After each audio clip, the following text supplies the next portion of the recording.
Bom, então, para começar aqui, eu chamo ao palco a Kate Baroni. Ela é tecnóloga em radiologia, mestre em engenharia biomédica, especialista em docência no ensino superior, professora universitária, tecnóloga no HC e vice-presidente do CORED aqui do Paraná. Então, a Kate vai falar sobre acidentes em ressonância magnética e princípios básicos de segurança. Seja bem-vinda. Bom dia, obrigada pelo convite, primeiramente. É uma honra estar aqui participando, primeiro evento de vocês, e estou à disposição aqui já, de início já me coloco à disposição quando precisarem, estou disponível. Vamos começar. Então, deixa eu primeiro me apresentar.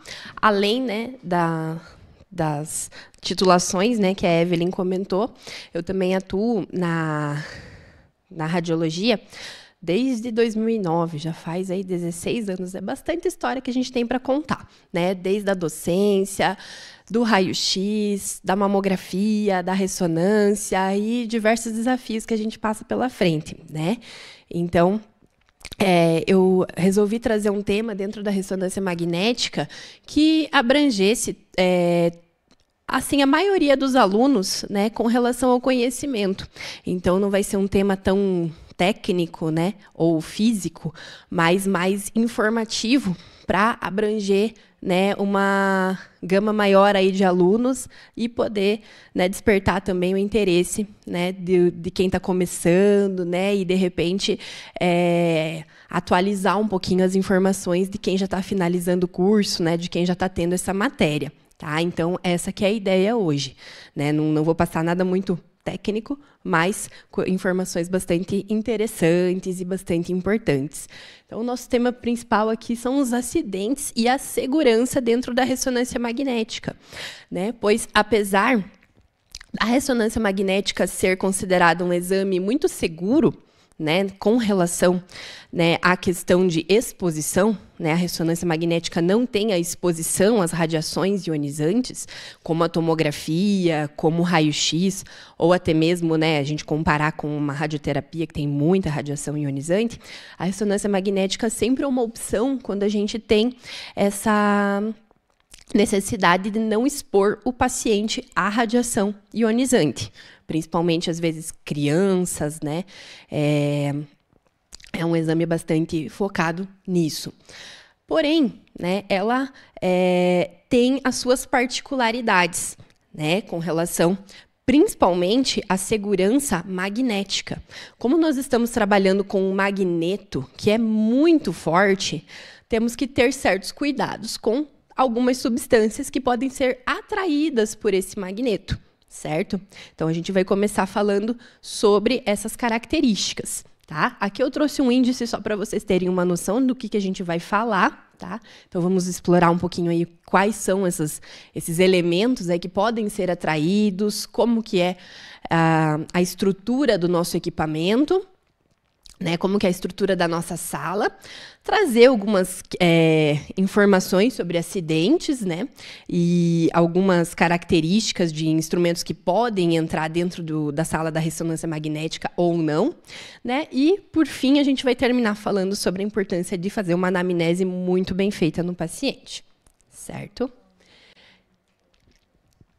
Então, primeiramente, a gente precisa definir que tipo de substâncias, ou de elementos, ou de materiais que podem entrar dentro de uma sala de ressonância magnética sem sofrer alterações. Então, nós temos, dentro do magnetismo, algumas propriedades de alguns materiais que interagem com ímãs ou que interagem muito fracamente com ímãs.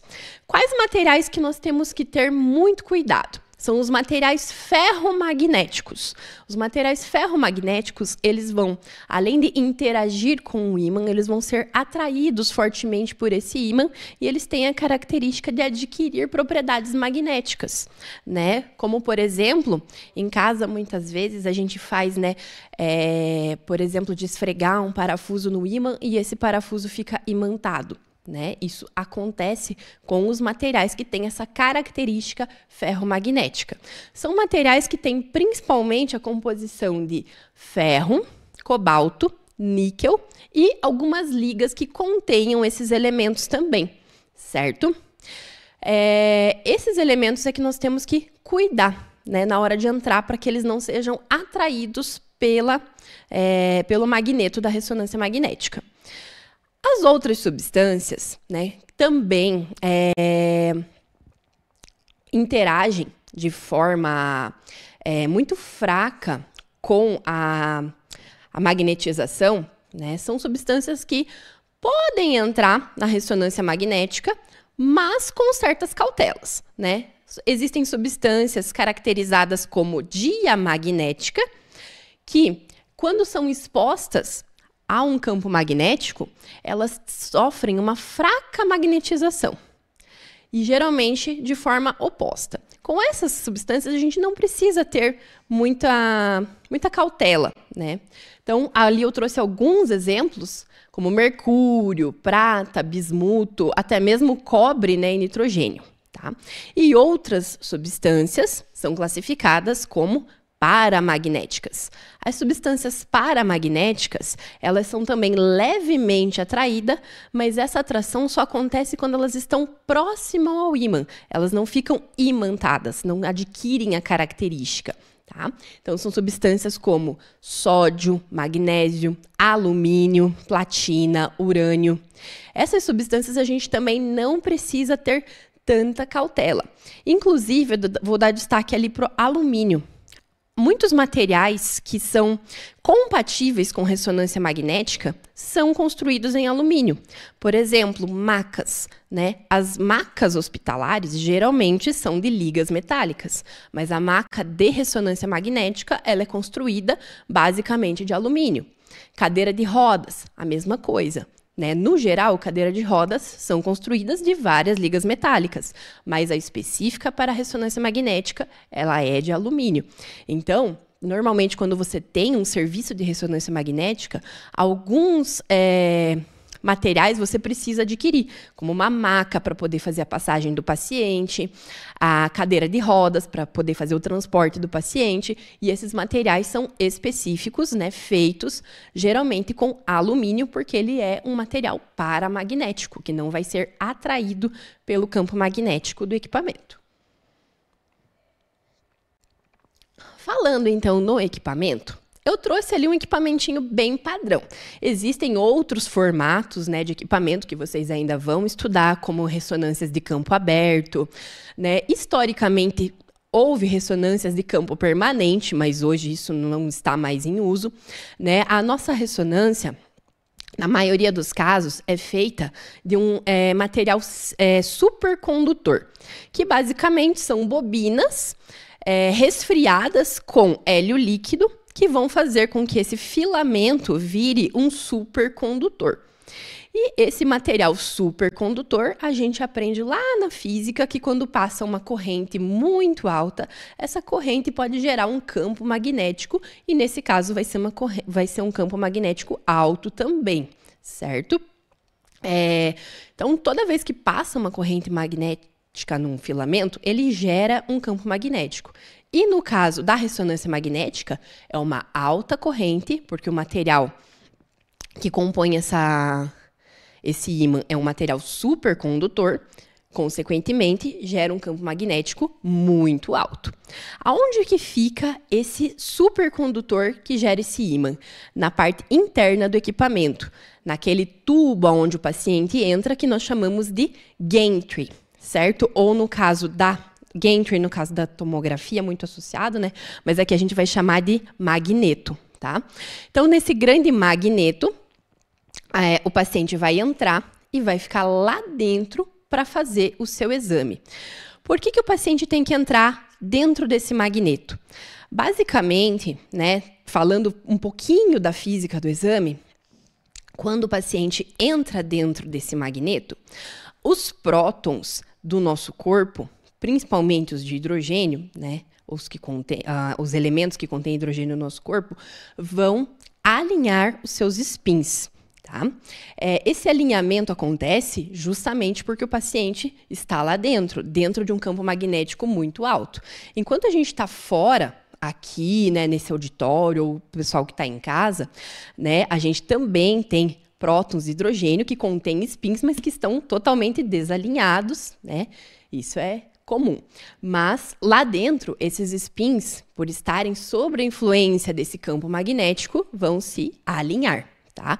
E esse que é o grande objetivo desse ímã, provocar esse alinhamento para que as bobinas de radiofrequência, essas que a gente está vendo ali em volta, né, do paciente, ao redor do equipamento, para que essas bobinas provoquem um sinal que vai gerar esse desalinhamento desses spins dos prótons, e esse desalinhamento e o realinhamento vai gerar o sinal da ressonância magnética.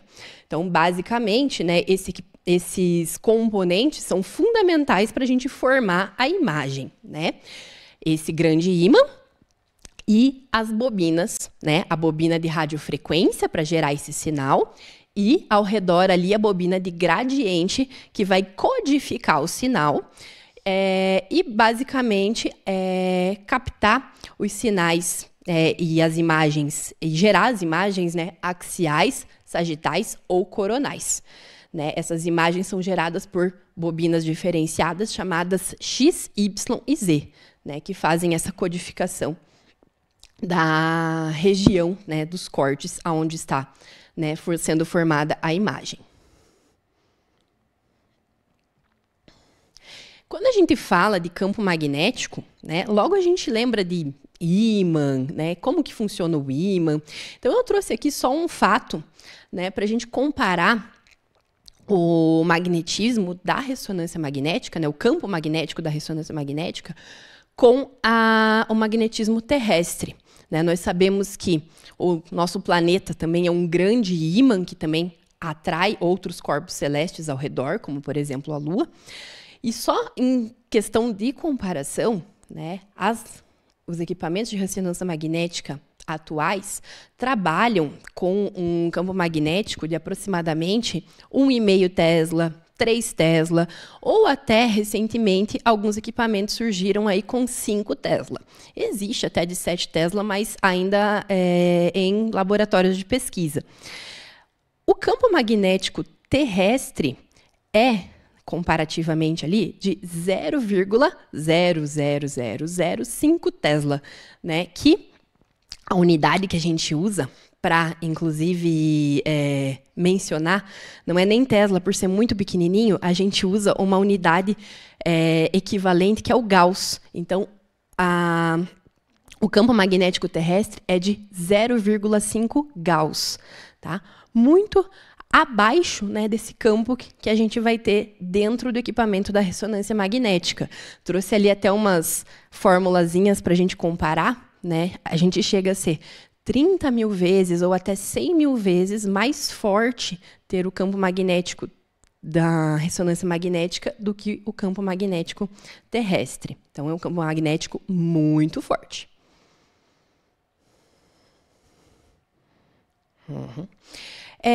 E por isso, né, toda a sala de ressonância magnética tem alguns limites de segurança, né? Um dos limites de segurança que nós temos e que deve ser projetado nessa sala até mesmo antes da construção, são feitos cálculos, né, para ver aonde vai ficar posicionado o equipamento, aonde vão ficar as paredes, aonde vão ficar as linhas, né, de campo magnético.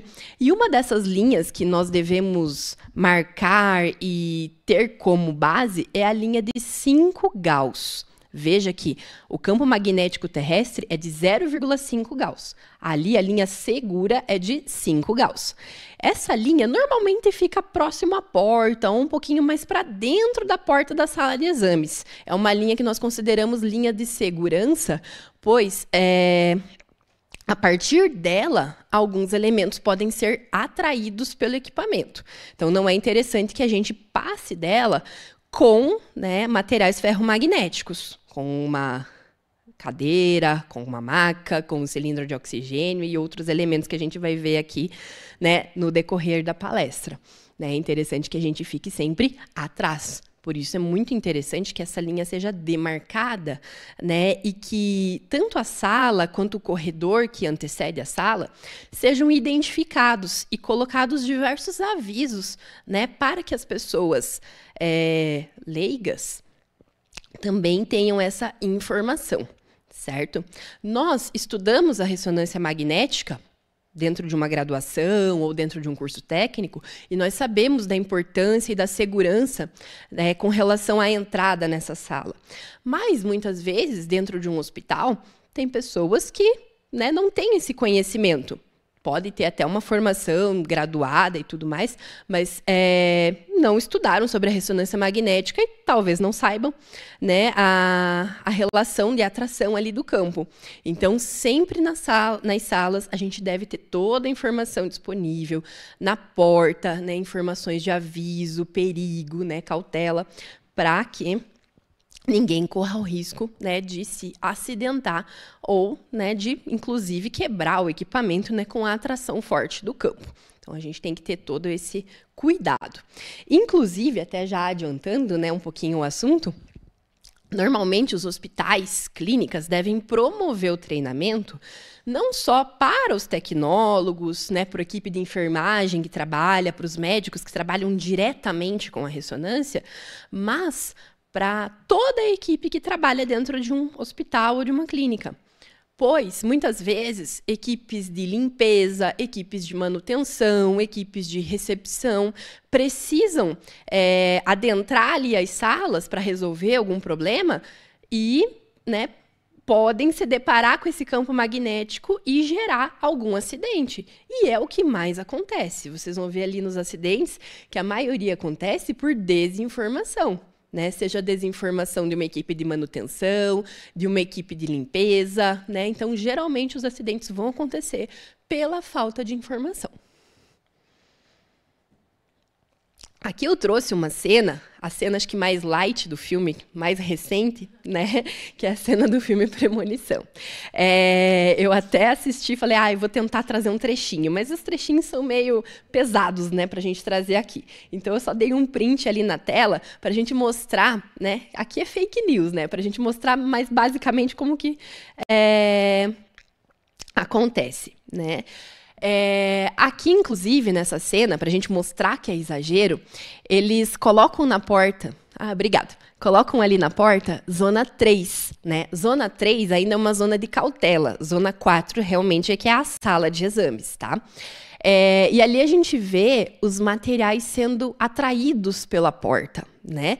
Isso realmente não vai acontecer, porque a gente tem a linha de 5 Gauss que fica para dentro da porta e para dentro da porta da zona 4, tá? Que é a zona realmente onde vai ficar o equipamento. Tá? Mas eu trouxe justamente para a gente ver que muitas vezes a gente vê as coisas em filme e fica muito inseguro, né? Fica com medo, nossa, isso vai, né, causar um acidente muito grave. E não é bem assim, tá? Então, realmente, aqui é um certo exagero, né, nessa cena. As coisas não vão ser atraídas dessa forma pela porta se a gente abrir. Senão, imagina, a gente não podia nem passar na frente de uma sala, né? Então, isso acaba sendo um exagero. As nossas cautelas não são tão grandes assim.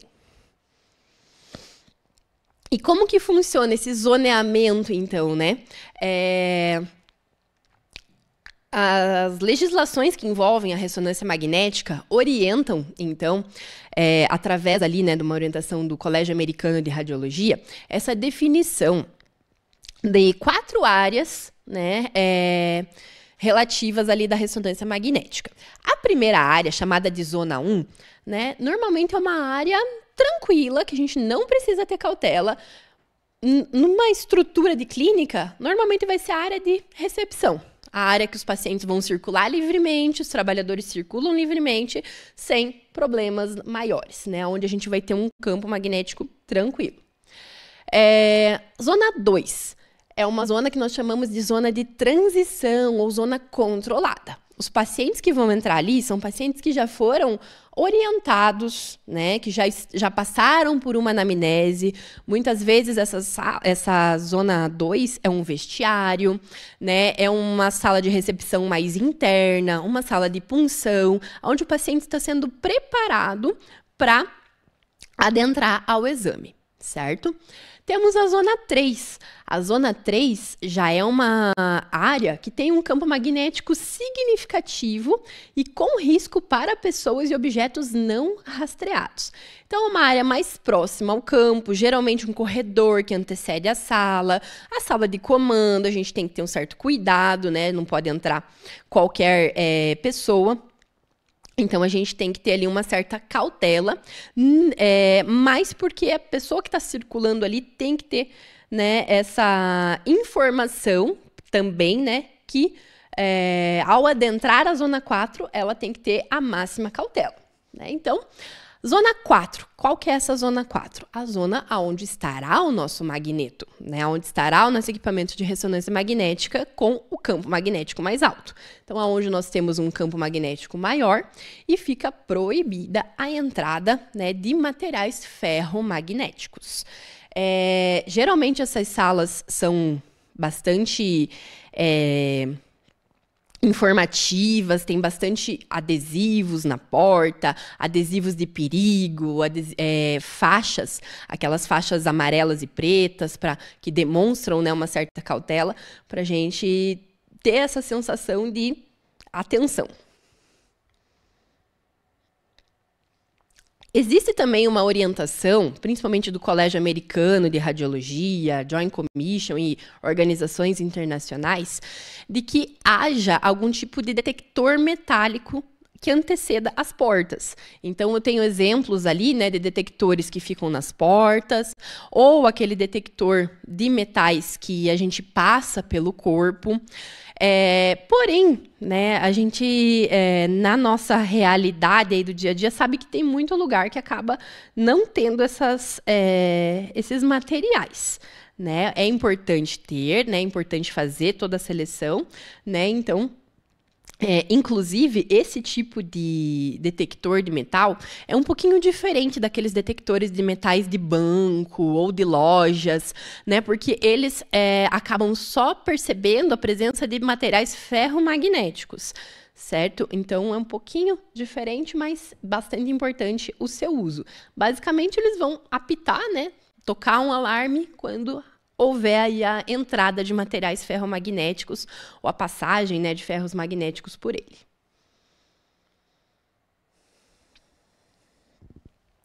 Falamos, então, né, desse perigo que envolve a atração, né? Já vamos ver alguns casos de acidentes. Mas um outro perigo que também pode envolver a ressonância magnética não tem relação apenas com o magneto, com essa atração forte, né, de um campo magnético. Existe um outro perigo que é devida à radiofrequência. O que essa radiofrequência pode fazer também quando ela vai enviar esse sinal para o nosso corpo, né? Algumas formas de radiofrequência, como essa na ressonância magnética, ela também entrega para o nosso corpo uma energia. E a gente sabe que a energia pode ser convertida em calor. Então, existe uma medida dentro da ressonância magnética que nós chamamos de SAR. SAR é a tradução de taxa de absorção específica, que é dada em watts por quilograma. Basicamente, ela vai medir a energia da radiofrequência entregue, quanto dessa energia vai ser absorvida por unidade de massa do tecido que está sendo examinado, no caso, o tecido do corpo humano, certo?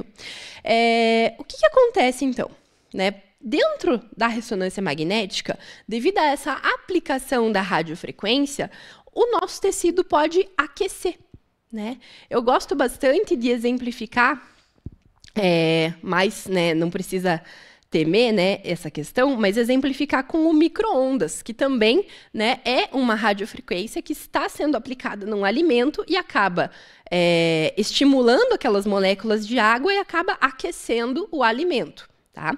Aqui, a gente tem que ter esse cuidado, porque a radiofrequência, ela também vai enviar esse sinal, né, para os nossos prótons, e alguns, né, podem acabar se aquecendo também, tá? Mas então a gente precisa ter uma cautela com isso? Precisa, né? Então a gente precisa, por exemplo, orientar o paciente a não vir com o cabelo molhado, né? Por quê? Porque o molhado do cabelo, o excesso de água, pode vir a aquecer aquela região da cabeça. Pacientes que ficam muito suados, né? Por exemplo, suado no tórax, no abdômen, nas costas e acabam molhando o pijama, a camiseta que eles estão, também pode gerar um aquecimento, né? Paciente que está com fralda molhada, enfim, né? Também pode acabar aquecendo. Então, tem que cuidar com essa situação. Tá? Uma coisa que a gente evita, então, nesse caso, principalmente por causa do suor também, é cobrir o paciente com cobertas. Né? Eu sei que a sala de ressonância magnética é gelada, é uma sala que o paciente vai ter que ficar ali uma meia hora, às vezes 20 minutos deitado, e vai dar um friozinho nele, né? Mas a gente tem que ter muita cautela em colocar coberta. Não pode colocar uma coberta muito pesada, muito quente, a qual o paciente vai suar, porque isso pode aumentar ali o nível de aquecimento do paciente também, tá? Esse SAR, ele tem alguns fatores que podem aumentá-lo, né? Então, os tecidos mais ricos em água podem aquecer um pouco mais. O tamanho corporal também, né? Pessoas que têm um raio corporal maior pode aumentar, né? Pessoas que têm uma circunferência maior. Também algumas questões com relação às técnicas do exame. Por exemplo, a frequência de radiofrequência que a gente vai aplicar, o ângulo de flip, tá? E também o ciclo do trabalho, quanto mais pulsos em menos tempo. Isso são características técnicas, né, de quem está programando o exame, né, dos protocolos, mas também são características que têm que ser pensadas para reduzir essa SAR. A maioria dos equipamentos tem um alerta, né, onde aparece se essa SAR está muito alta ou está em nível controlado. Tá? Então, a gente só tem que estar atento a isso e, claro, desenvolver protocolos que estejam atentos a essa possibilidade de aquecimento. Tem mais um slidezinho ali da SAR, só para a gente ter mais um alerta a respeito de bebês, grávidas, idosos, obesos, diabéticos, pacientes que usam beta-bloqueadores, diuréticos. São pacientes que nós temos que ter muito cuidado, né, na hora de fazer os exames, para não gerar um aquecimento no seu tecido. Equipamentos, geralmente de 3 Tesla, né, produzem mais SAR. Então, também quem trabalha com esse tipo de equipamento tem que ter mais cautela e sempre estar de olho, né, naqueles alertas, principalmente, que o equipamento traz, né, e ter toda esse cuidado, né, como, por exemplo, observar as condições clínicas do paciente, alertar o paciente, se você sentir alguma parte aquecer, né, sempre tem um alarme para que esse paciente fale conosco, né, transmita essa informação, certo? Eu acho que eu acabei pulando um slide aqui sem querer, que fala, esse aqui, que fala também da nossa gaiola de Faraday. Antes da gente passar para os acidentes, é bom, né, a gente comentar como que funciona essa gaiola. Quando a gente fala de raio-x e tomografia, a gente sabe que a sala tem uma blindagem, que normalmente é feita com uma argamassa baritada, numa certa espessura, que é calculada, né, pelos físicos.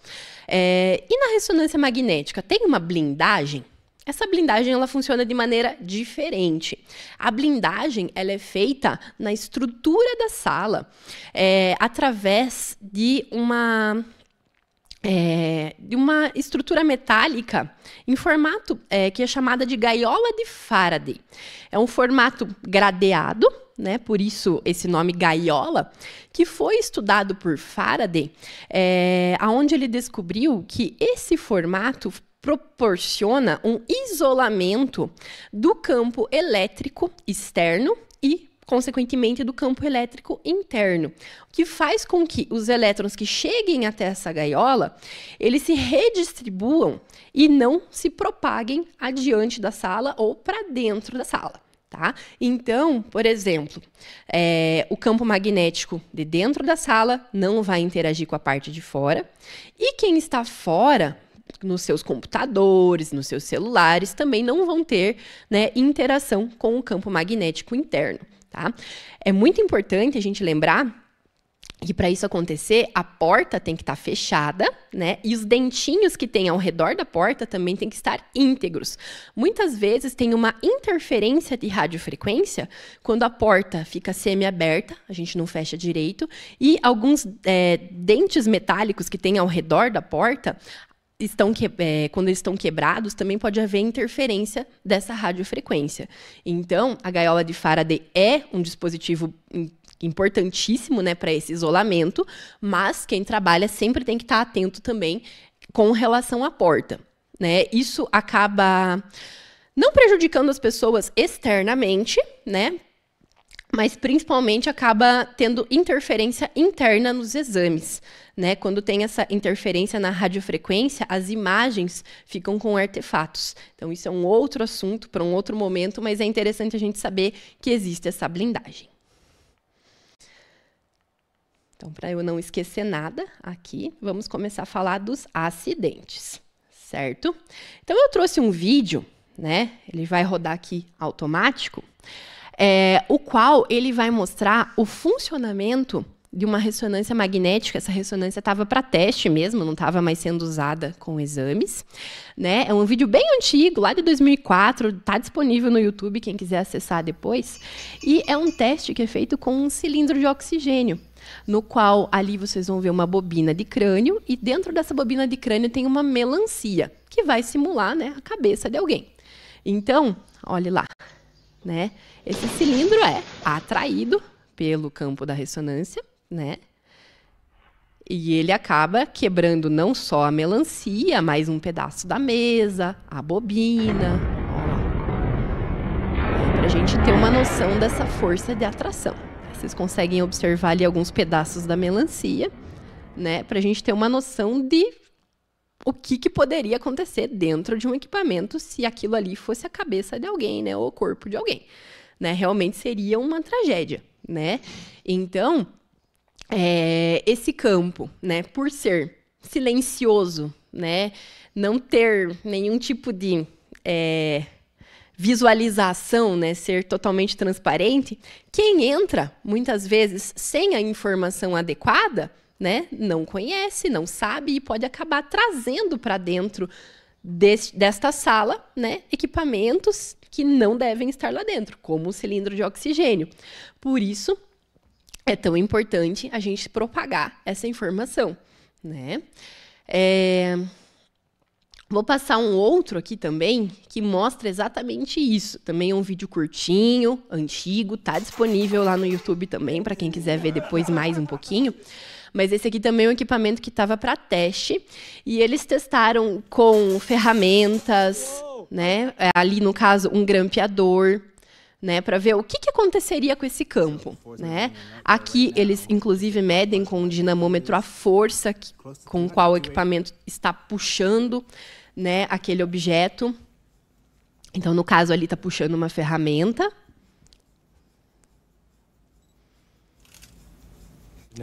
Daqui a pouco eles vão colocar uma cadeira para a gente também testar como que puxa essa cadeira, uma cadeira de escritório mesmo. Né? Podem ver que esse magneto ele já está todo preparado, ele tem um anteparo de madeira aqui, né? Ele já foi todo preparado justamente para testes. Tá? Não é um equipamento que estava numa clínica sendo usado.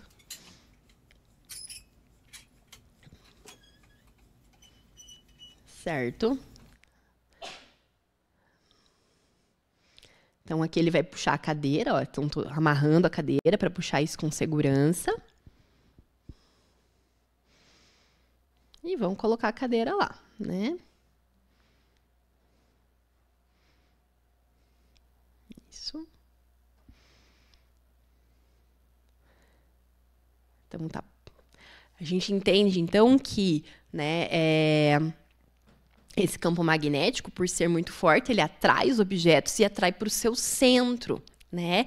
Isso pode fazer o quê? Tanto danificar essa carcaça do equipamento, né? Uma carcaça plástica, mas é resistente, mas mesmo assim, dependendo do impacto, pode ser quebrada, né? Isso gera uma manutenção que é bastante custosa, né? Mas também nós temos que pensar que, eventualmente, pode ter um paciente ali dentro, deitado, né? Que também pode acabar sendo atingido por esse objeto, né? Então, é importante, né, a gente entender como que funciona essa situação aí da ressonância magnética. Olha o puxão ali que ela deu, né, na cadeira. E aqui os físicos, né, vão se divertindo com os objetos. Mas, enfim, diversão só quando a gente está com um negócio controlado, né? Quando não se tem a informação necessária, acidentes acabam acontecendo. Eu trouxe aqui até uma certa cronologia, né? Eu tinha notícias de acidentes desde lá de 2006, mas eu trouxe um pouquinho mais recente, né? Então, em 2006, houve, inclusive, até a morte de um menino de 6 anos por causa de um cilindro, né? Esses eventos, eles são notificados, então a gente tem essa informação na internet, tá, pessoal? Não é uma coisa de bastidores, né? São eventos que são bastante noticiados, tá? Então, principalmente quando há morte, né? Aqui, um evento onde aconteceu a entrada de uma enceradeira, né? Isso é mais comum do que a gente pensa, né? Em vários locais, inclusive aqui de Curitiba, já aconteceu essa situação, né? Em que as pessoas entram com bandeirantes para limpar, né? Aquelas que esfregam o chão, né? Nos hospitais. E por que as pessoas entram? Porque quem entra, geralmente, é da limpeza, muitas vezes de um turno da noite, onde a pessoa, muitas vezes, não tem aquela informação. E acha legal, né? Vamos lá, vamos limpar aqui a sala da recepção, da ressonância, o corredor da ressonância. Poxa, vou limpar a sala de dentro da ressonância também, né? Nunca limpei, às vezes à noite, e acaba que, né, acontece esse tipo de acidente, tá? O segundo exemplo é um acidente que aconteceu na Índia, né? Conforme relatos, não conheço, né? Mas diz que o sistema de saúde da Índia é um pouco caótico, né? Então, inclusive, esse evento aqui explica um pouquinho como que é esse caos, né? Basicamente, estava um paciente no corredor, né? Uma pessoa da equipe de saúde ali, provavelmente alguém da enfermagem, pediu um auxílio para esse paciente, para que ele carregasse esse oxigênio que estava muito pesado, para ajudar na entrada do paciente na sala.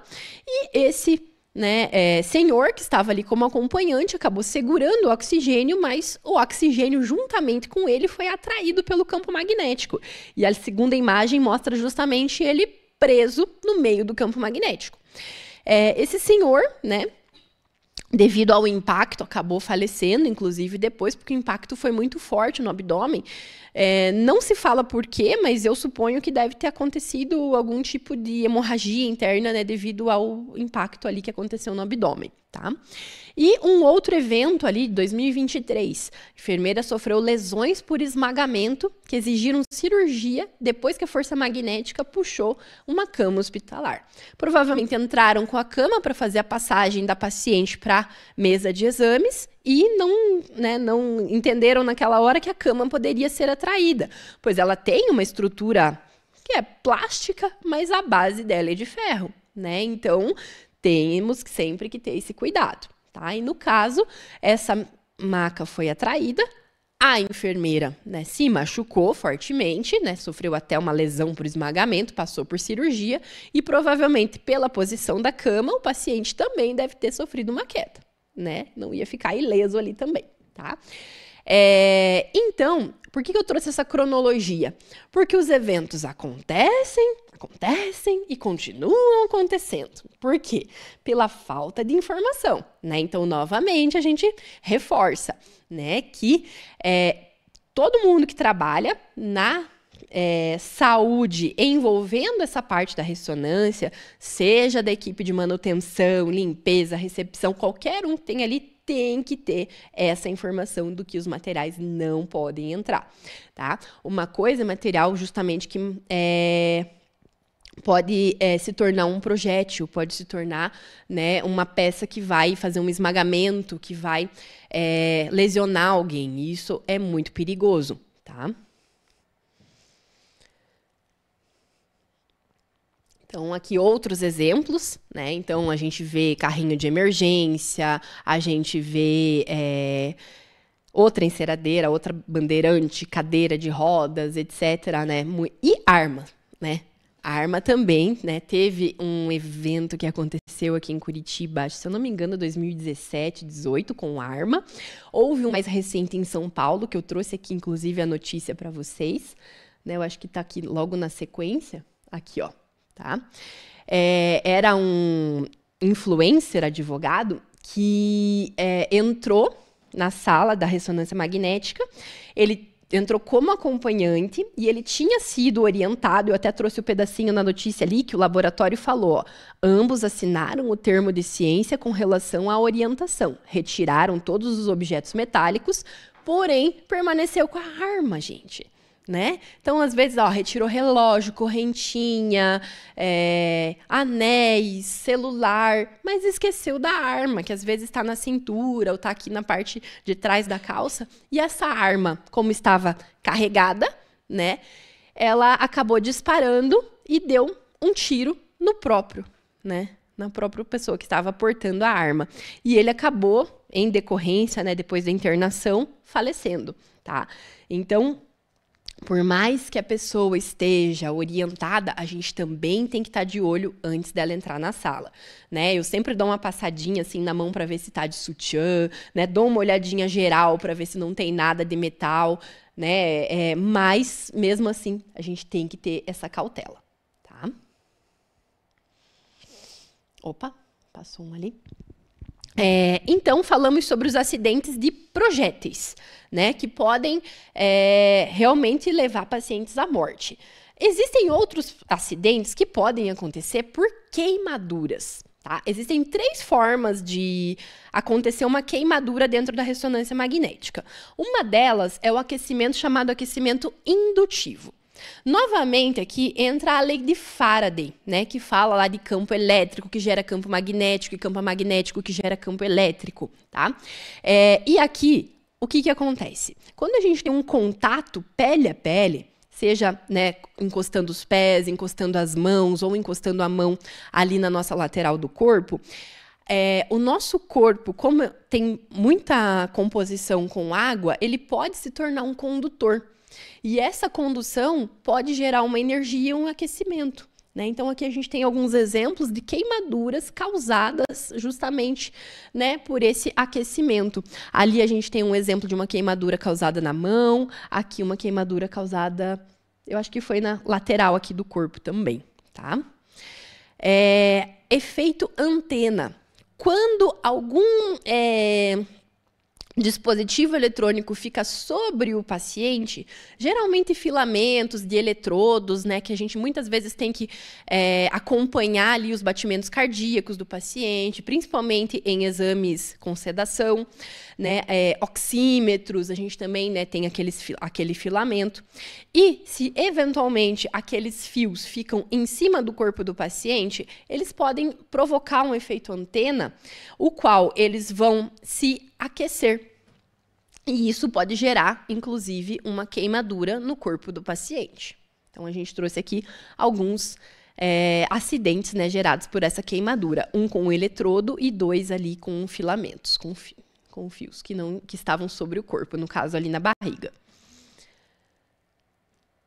Uma outra questão, né, é queimadura, chamada queimadura por loop ressonante. Alguma coisa circular que esteja envolvida, né, no corpo do paciente. Os 2 casos aqui aconteceram com oxímetros, que é aquele aparelhinho que a gente usa para medir a oxigenação do corpo, né, para ver se a pessoa, ao respirar, o oxigênio está entrando e está circulando pelo corpo, né? Então, o primeiro lá em cima foi um oxímetro de pulso num dedo ali do paciente. E o outro foi no pulso mesmo de uma criança, né, de um bebezinho, que acabou, se eu não me engano, até tendo esse punho amputado, né, são queimaduras bastante severas, queimaduras chamadas queimaduras de 4º grau, porque elas chegam até camadas bem profundas, né, e geram a amputação, tá? Então, são aquecimentos aí bastante significativos que podem, né, que geram queimaduras e, consequentemente, né, até podem levar à amputação. Aqui também uma notícia, ó, 2012. Nesse caso, né, além da lesão, né, houve um processo contra a clínica e contra a pessoa responsável, né? No caso, é uma notícia só para exemplificar que essas coisas acontecem, né, e continuam acontecendo. Então, uma indenização de 15 mil, né, pois o jovem havia sofrido queimaduras de 3º grau na panturrilha e precisou passar por uma cirurgia. Inclusive, que a responsável técnica foi demitida. Né? Então, são situações que acabam, né, sendo bastante graves, né, para nós. Com isso, vários órgãos, né, da FDA, Colégio Americano de Radiologia, Colégio Brasileiro de Radiologia, sempre promovem, né, informativos, né, para que todo mundo fique atento. E é interessante que esses informativos também fiquem disponíveis nas salas de exames, nos corredores ou na recepção, e que nós orientemos ali os pacientes, né, com relação à posição dos seus braços, com relação ao aquecimento, como a gente falou lá do cabelo, etc., né? E orientemos também, né, quem está posicionando com relação aos filamentos e as posições que o paciente pode ficar ou não. Agora eu vou trazer algumas curiosidades e algumas informações aí que muitas vezes errôneas, né, fake news, né, que acontecem com relação à parte da ressonância, né, o que pode entrar, o que não pode, tá? Uma das primeiras que gera bastante polêmica é a tatuagem, né? Então, a gente sabe que a tatuagem, ela pode aquecer, inclusive se ela tiver uma tintura que tenha uma base de óxido de ferro, que geralmente está presente em tintas vermelhas e pretas. Muitas vezes, quando a gente vai tatuar, a gente não vai olhar a composição da tinta, né? Você vai lá no seu tatuador, faz a sua tatuagem, o seu desenho, e a tua preocupação é se o desenho tá bonito, não a composição da tinta, né? Essas tintas, né, geralmente são tintas que talvez não tenham uma certa qualidade, né? Isso a gente tem que ter atenção. Mas como saber, né? É muito difícil, né? Então, sempre que a pessoa tem uma tatuagem, na região que vai ser executado o exame, principalmente, a gente precisa orientar, né, que ele nos informe se sentir algum aquecimento, tá? Vamos lembrar também que a micropigmentação também é uma forma de tatuagem. Mais superficial, mas também é uma forma de tatuagem. Então, sobrancelhas, olhos, boca, que tenham a micropigmentação, a gente também dá esse alerta. Apesar de ser mais superficial e geralmente filamentos menores, né, áreas menores, a gente traz essa informação também, tá? Inclusive, uma curiosidade é que tatuagens que sejam circulares também podem gerar corrente elétrica. Por serem aquele círculo, né, eles fecham uma condução e pode gerar corrente elétrica e maior aquecimento, tá? Então, né, é importante sempre informar o paciente e, caso ele sinta esse aquecimento, a gente tem que atendê-lo e ver o que está acontecendo.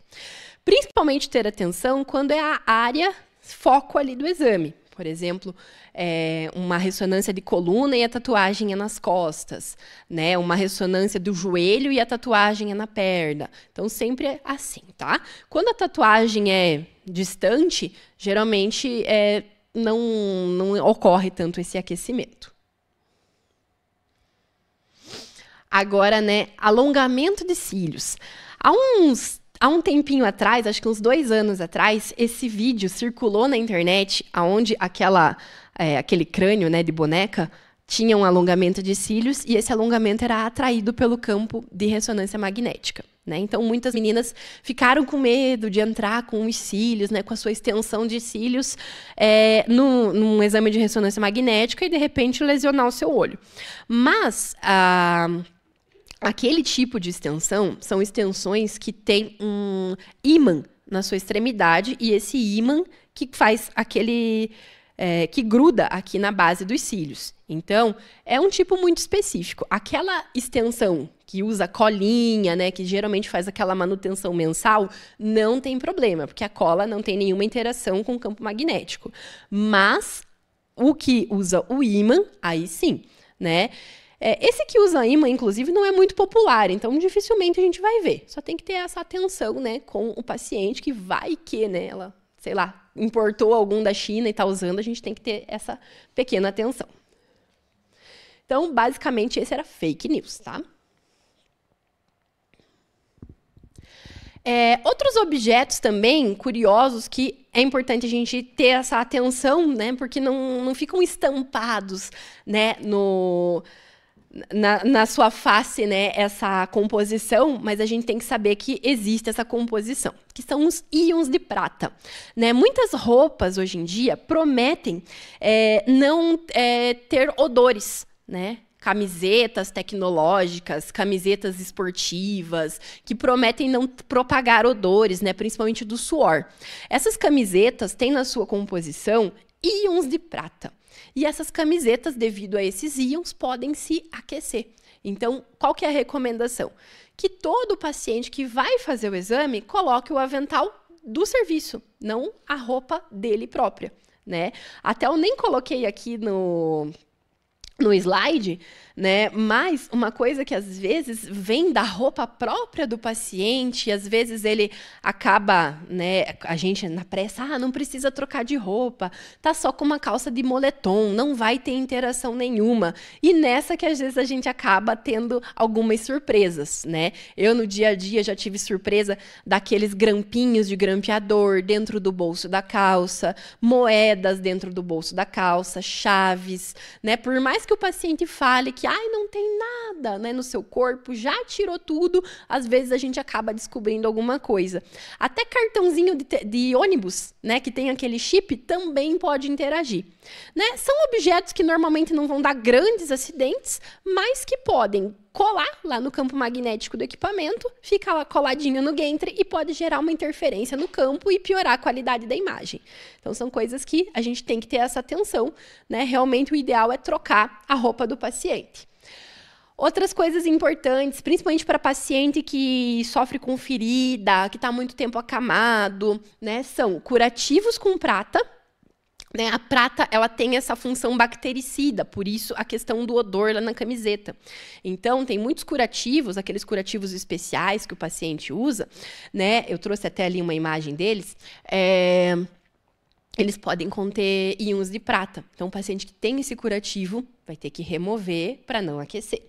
Tá? Adesivos intradérmicos também, aqueles adesivos que expelem medicação, né, enquanto estão colados ali no nosso corpo, também podem gerar aquecimento. Tá? E PETs eletrônicos, tem alguns PETs que têm circuitos que fazem estimulação para o paciente ter menos dor, então também podem acabar interagindo por serem eletrônicos. Corpos estranhos e estilhaços, né? Pessoas que trabalharam com solda, que de repente tiveram pingos de solda no olho, ou pessoas que foram atingidas por projéteis, por, né, bala de revólver. Tem que ter cuidado? Tem que ter cuidado, tá? Então, normalmente, o protocolo que se faz é fazer um raio-x para ver aonde está esse material, né, esse corpo estranho. Se tiver numa zona de risco, muitas vezes pode-se acabar evitando fazer o exame. Mas se tiver numa zona que não tem risco, normalmente se faz o exame, tá? Só a gente tem que sempre saber exatamente aonde está. Conforme algumas fontes que eu pesquisei, a maioria dos projéteis, hoje em dia, não tem mais essa composição ferromagnética. Então, eles não são atraídos pelo campo e não podem se mover. Mas a gente não tem como saber a origem daquela bala, daquele projétil, né? Qual que é a composição do projétil que atingiu o senhor? Não sei. né? Muitas vezes você nem sabe onde está. Então, por precaução, né? Faz o raio-x, orienta o paciente, né? Para não ter nenhum problema, tá?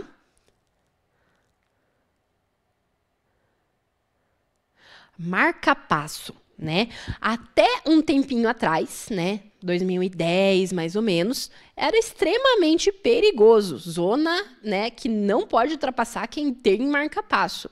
Marca-passo é um dispositivo eletrônico que é implantado subcutâneo, normalmente na região do tórax do paciente, mas pode ser implantado também no abdômen, mas normalmente é no tórax, aqui do lado esquerdo. E ele tem, a maioria deles tem, alguns não, mas ele tem filamentos que se direcionam até as cavidades cardíacas e mandam impulsos elétricos para esse coração bater. Tem paciente que é marca-passo dependente, que se o coração o coração não funciona sem esse marca-passo ajudando. E tem paciente que usa o marca-passo para evitar arritmias. Então, tem essas duas classes de marca-passo. Tá? O cardioversor e o cardiodesfibrilador. Pacientes marca-passo dependentes e pacientes que vão só para evitar arritmia.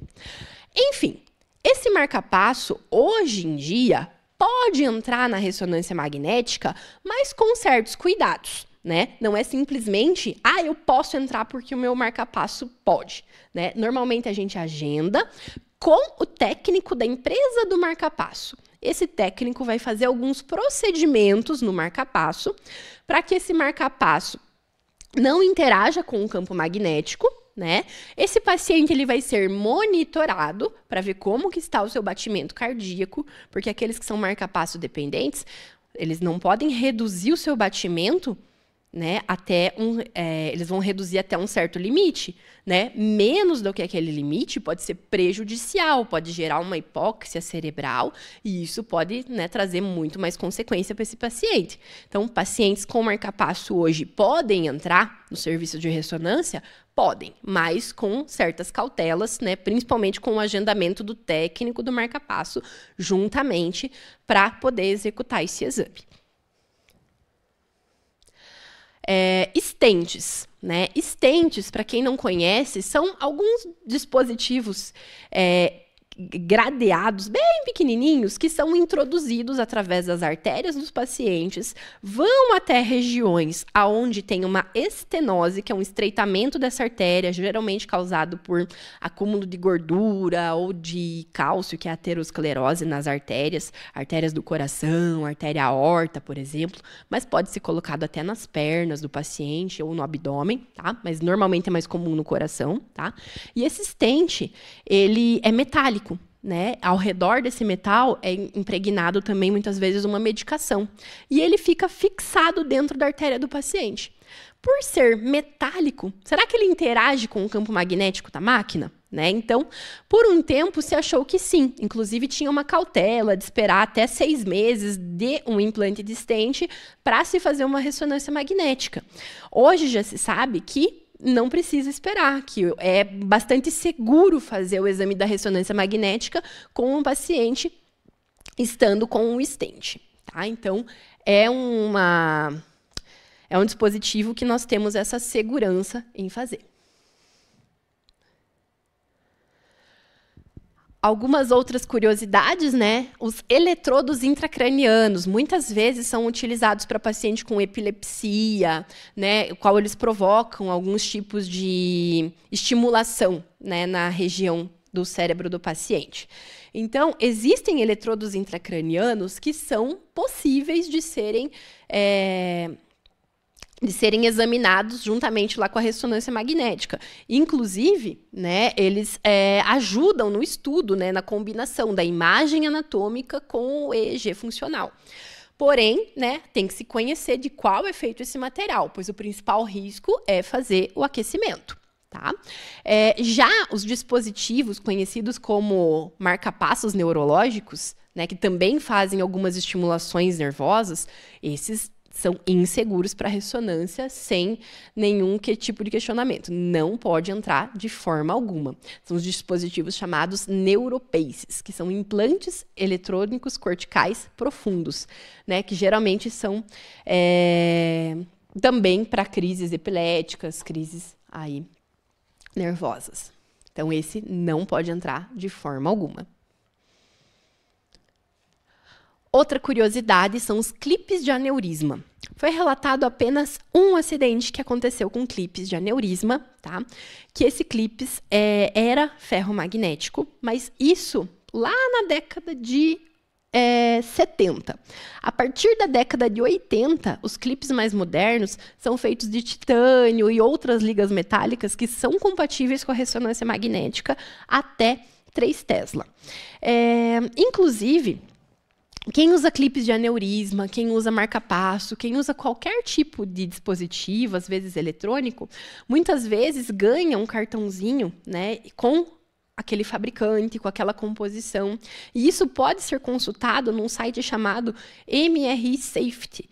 Tá? Então, normalmente, quando a gente descobre que o paciente tem um clipe de aneurisma ou tem um marca-passo, a gente pode consultar nesse site. Inclusive, os médicos radiologistas consultam também para ver se tem essa segurança. Uma outra coisa interessante também é o implante coclear. Para quem não conhece, implante coclear geralmente é utilizado para pessoas com deficiência auditiva. Ele é um dispositivo eletrônico que fica implantado aqui posterior à orelha, né? Geralmente a gente às vezes até nem enxerga, que fica embaixo do cabelo, né? Mas ele é um dispositivo que vai se conectar com a cóclea, por isso que é chamado implante coclear. E ele estimula ali para que a pessoa possa ouvir. Então, pessoas que não ouvem, que nascem com essas deficiências auditivas, têm a possibilidade de ouvir através desse implante. Porém, né, esse implante coclear, ele fica dentro da cabeça, né, e estimula a nossa cóclea que está lá no ouvido. Então, ele também tem que ter muita cautela na hora de entrar na ressonância magnética, né. Alguns dispositivos se dizem próprios para ressonância magnética até 3 Tesla, como esse que eu trouxe aqui, que é o Synchrony. Mas quem tem esse implante, sempre geralmente tem um cartãozinho, né, que mostra qual é seu implante. Alguns implantes, na hora da execução do exame da ressonância magnética, também podem entrar, além desse Synchrony, mas tem algumas orientações. Por exemplo, alguns você precisa tirar esse processador de fala, que é a unidade externa, que é tipo uma tampinha que tem aqui na parte posterior. E alguns precisam remover o ímã, uma bateria, tá? Quem faz isso, né? Geralmente o médico que fez esse implante ou o técnico do equipamento, do aparelho, né? A gente não pode mexer nesse implante. Outras curiosidades, né, que também podem acontecer. Fixadores externos, Elizarovs, né, também podem acabar, né, sendo atraídos pelo campo da ressonância magnética. Será? Então, normalmente, eles são feitos de materiais que não são atraídos.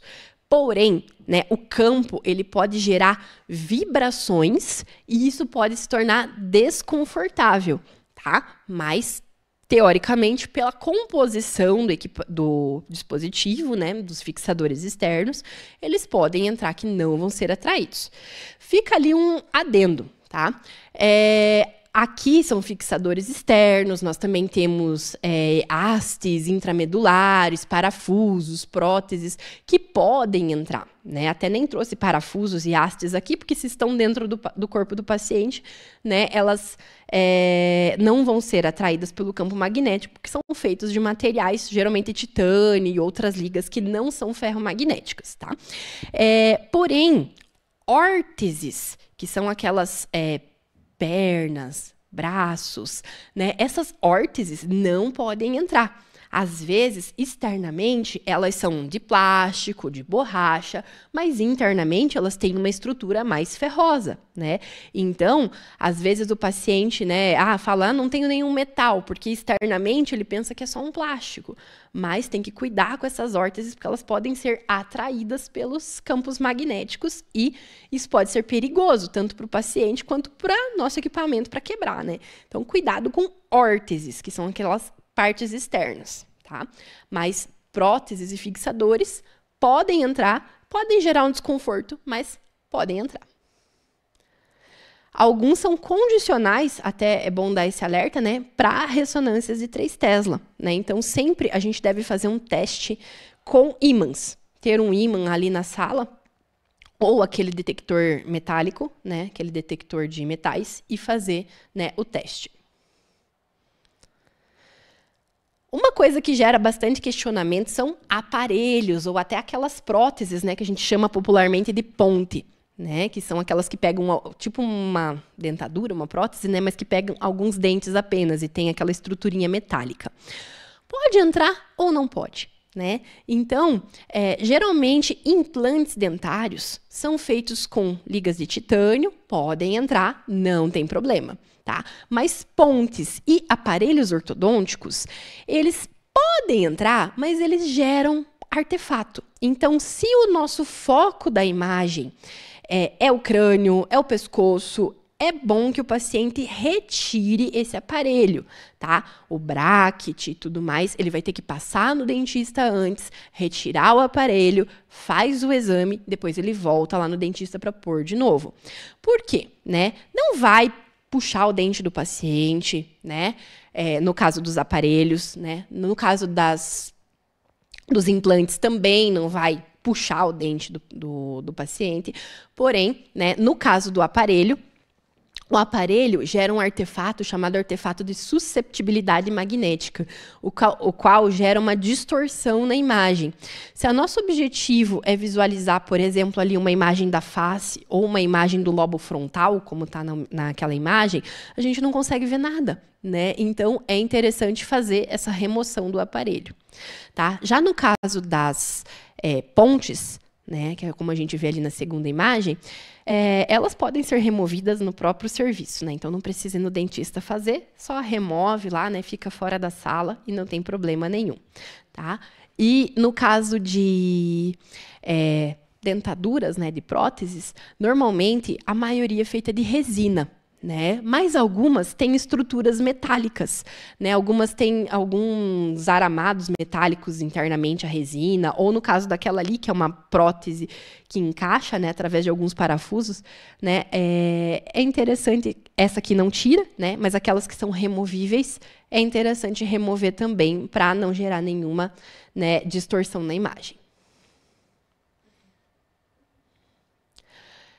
Uma polêmica também são as gestantes, né? Então, assim, não há evidência científica de que a ressonância, no caso sem contraste, prejudique o feto, tá? Mas sempre fazer o exame em gestante com cautela. Por exemplo, a gestante vai fazer um exame da cabeça, tudo bem, né? Porque a barriga vai ficar afastadinha do campo. A gestante vai fazer um exame fetal, também, a gente vai pesar o risco-benefício. Aquele benefício do exame para o feto é maior do que o risco do exame.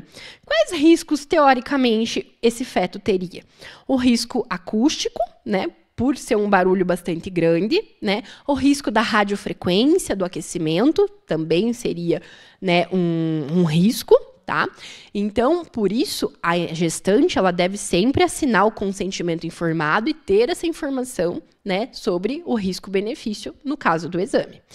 Estudos feitos em ratos, em laboratório, né, alertam para o uso do gadolínio. Então, o gadolínio a gente não utiliza em gestantes, né, ele deve ser evitado. Por quê?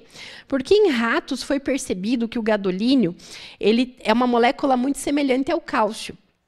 Então, ele pode se depositar nos ossos desses fetos, tá?